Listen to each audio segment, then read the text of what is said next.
बिस्मिल्लाहिर्रहमानिर्रहीम। ख़ादिम हज़रात अख्तर अब्बास का सलाम पहुँचे। हमारे मुल्क में एक बड़ा खूबसूरत शहर है जिसकी 3 खूबियाँ बयान की जाती हैं उस ख़ित्ते की, उस इलाके की। एक तो ये कि वहाँ की ज़मीन हमवार नहीं है, दूसरा वो जगह फलदार नहीं है, तीसरा लोगों के मिजाज का एतबार नहीं है। इससे आगाज़ मैंने इसलिए किया कि जो गुज़श्ता हमारी वीडियो थी उसमें मैंने दोस्ती के 3 बुनियादी तौर पे बुनियादें उनका ज़िक्र किया था और फिर पार्ट 2 में भी 3 बुनियादों का ज़िक्र किया था। इस पे हमारे कुछ देखने वालों ने एक सवाल किया। उनका ताल्लुक़ एक दूसरे मज़हब से था और ख़ातून ने ये उस पर कमेंट किए कि अगर आप भगवान को और खुदा को दरमियान में क्यों लेके आते हैं, उसके बिना भी तो ताल्लुकात रह सकते हैं। किसी हद तक किताबी तौर पे तो शायद ये बात ठीक हो, लेकिन अमली तौर पे जब आप ज़िंदगी आप पे बीतती है और आप ज़िंदगी को देखते हैं तो जितने पायदार रिश्ते हैं, जितनी ज़िंदगी की खूबसूरती है मेरी और आपकी, जहाँ जहाँ रब है या उसके बनाए हुए रिश्ते हैं और उनकी हम कदर करते हैं, वहाँ हमेशा वो मोहब्बत और वो पाकीज़गी और वो एहसास और क़ुव्वत बहुत शानदार तरीके से हमारी आपकी ज़िंदगी में आता है। आप सोचिए कि 2 सगे भाई हों, उनका बाप भी एक है, माँ भी एक है, पर रब के मामले में, रब के म्यारात के मामले में और रब से मोहब्बत के मामले में दोनों फ़र्क हों। एक ज़िंदगी पे बिलीव करता हो कि जो कुछ है यही लेना है, और दूसरा ये भी बिलीव करता हो कि जितनी मैं खैर करूँगा, जितनी अच्छाई करूँगा, मेरा रब मुझको वहाँ इसका अजर देगा। मैं आपको बात ये कभी ना बताता। इनफैक्ट मैं एक ऐसे दोस्त को जानता हूँ जिसकी मैं बहुत दिल से कदर करता हूँ। उनके कई अदारे हैं मुल्क भर में। एक अदारे के जब इफ्ताह पे मैं गया तो उनके कॉरिडोर में उनकी वालदा की कदे आदम तस्वीर लगी हुई थी। यानी आप मानो कि 6-7 फुट ऊंची हो और इतनी बड़ी हो, और इट वाज़ रेयर। तो मैंने उनसे पूछा, उन्होंने बताया कि अपनी मैं माँ से बहुत मोहब्बत करता हूँ। और फिर जब इफ्ताह का वक्त आया तो उन्होंने अपनी माँ की एक दोस्त, माँ उनकी फौत हो गई थी, उससे कैंची उनको दी और इफ्ताह और रिबन। कोई लाहौर का किसी वज़ीर को बुला लेते, किसी सफ़ीर को बुला लेते, इतने वो रिसोर्सफुल आदमी। जब ये सब हो गया और हम अंदर कमरे में बैठे तो उन्होंने चिट्ठी लगाई और कहा कि आपने मुझसे पूछा था कि मैंने ये क्यों किया। तो अल्लाह के रसूल ने ये कहा कि जब माँ ना रहे तो माँ की दोस्त, उससे मोहब्बत भी उसी दर्जे में है, सो मैंने उसको निभाया।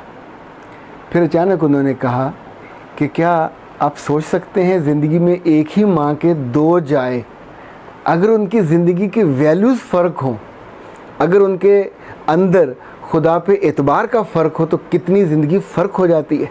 मैं उनकी बात नहीं समझा। उन्होंने कहा कुछ साल पहले मेरी वालदा अगवा हो गई मेरे ही घर से, मेरी गैर मौजूदगी में, और उनको अगवा करने वाला कोई और नहीं था, मेरा अपना सगा भाई था, और वो उनको अगवा करके सरगोदे ले गया। और उसने वहाँ आके कहा अगर अपने मान चाहिए तो फिर जो कुछ तुम्हारे अकाउंट में है, फ़िज़िकली जितना कुछ है, उसमें से बग़ैर कुछ निकाले वो मुझे पे करो और माँ को ले जाओ। वो कहने लगे कि मैं जिस पागलपन की हद तक तेज़ ड्राइव करता हुआ वहाँ पहुँचा और मैंने चेकबुक निकाली और मेरे अकाउंट में उस वक्त 2-2.25 करोड़ रुपए थे। मैंने वो चेक उसको लिख के दिया, और जब अपनी माँ को वहाँ से लेके मैं गाड़ी में बिठाने आ रहा था तो मेरा कदम कदम ऐसे था जैसे फूलों पे रख रहा हूँ। मुझे लगता था जैसे मैं बहुत बड़ा मार्का मार के आ रहा हूँ। और जब वो पीछे बैठे खुश हो रहे थे तो मेरा बहुत जी चाहा उनसे कहूँ कि तुमने ज़िंदगी में बहुत कमज़ोर फ़ैसला किया। कहने लगे जब गाड़ी चली और अभी हम शहर से बाहर नहीं निकले थे तो मेरी माँ ने गाड़ी रुकवाई और उन्होंने मेरी तरफ देखा, मेरी आंखों में देखा, मेरे माथे पे प्यार किया और कहा कि तुम आज इतना शानदार सौदा करके आए हो, तुम इतना सस्ता लेके आए हो कि दुनिया में शायद किसी ने इतना सस्ता सौदा ना किया हो, क्योंकि तुम्हें जिस पे यकीन है वही मेरा रब है और वही तेरा रब है, और लालच के साथ रब नहीं होता। वो घर पहुँचे और ये तो मेरी आँखों देखा है कि कुछ ही अरसे बाद मेरे रब ने उनको 2 करोड़ नहीं दिया, कई करोड़ दिए।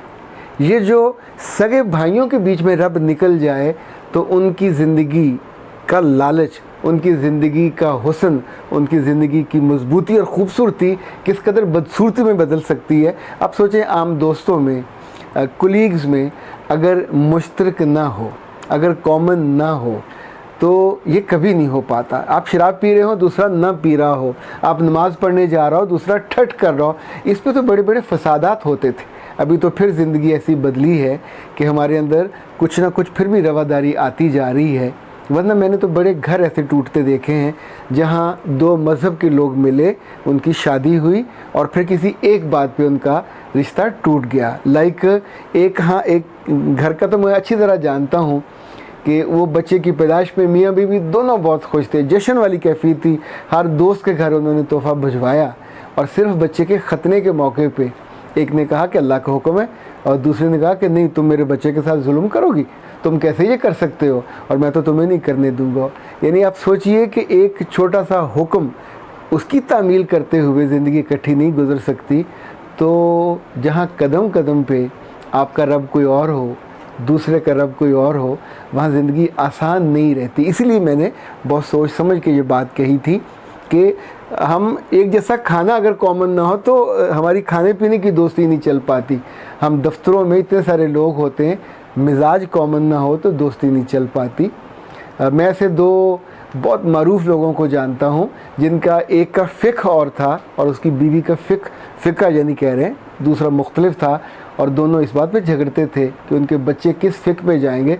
हालांकि फ़िक़्ह तो अल्लाह का बनाया हुआ नहीं, इंसानों का बनाया हुआ है। इंसानों ने अल्लाह की कुर्बत के लिए रास्ते डिफ़ाइन किए हैं। एक ने कहा ये अल्लाह के रसूल को ज़्यादा पसंद है, दूसरे ने कहा ये ज़्यादा पसंद। उस इख्तलाफ की बुनियाद पे शादियाँ टूट जाती हैं, रिश्ते टूट जाते हैं।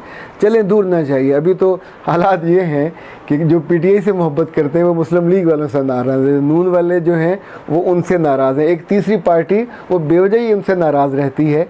पार्टी के सरबराह की मोहब्बत में लोग रिश्ते और नाते तोड़ बैठते हैं। हम तो फिर उस बड़ी ज़ात का जिक्र कर रहे हैं कि जो हमारी मजबूती होती है, जो हमारी खुशी होती है, जो हमारे होने की बुनियाद होती है।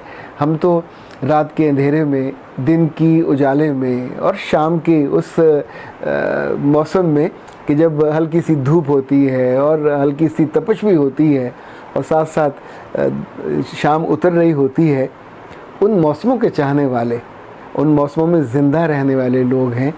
पर रब के मामले में तो ज़रा यूँ समझिए कि इख्तलाफ हो जाए तो ज़िंदगी मुश्किल हो जाती है। आपका अगर यूँ समझें कि ज़िंदगी का तजर्बा थोड़ा मुख्तलिफ है तो हो सकता है, हर इंसान पे तजर्बा मुख्तलिफ उतरता है। मुझे चूँकि रब ने बहुत सारे लोगों से मिलने का मौका दिया, उनके साथ उठने बैठने का मौका दिया, उनसे सीखने का मौका दिया। फिर मुल्क में और मुल्क से बाहर बहुत से लोग अपने ज़ाती मसाइल के लिए जब मिलते हैं, फैमिली मसाइल के लिए मिलते हैं, तो उन तब भी अंदाज़ा होता है कि जो बेखौफी वाले लोग हैं वो खुदा खौफी वाले लोगों के साथ उनका लंबा रिश्ता नहीं चल पाता और रिश्ते भी नहीं चल पाते।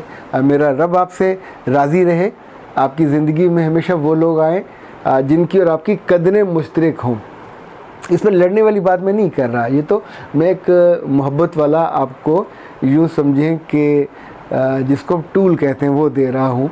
उससे ज़िंदगी आसान हो जाती है, आपके अंदर से जलन और कुढ़न कम हो जाती है, रिश्तों को निभाना आसान हो जाता है।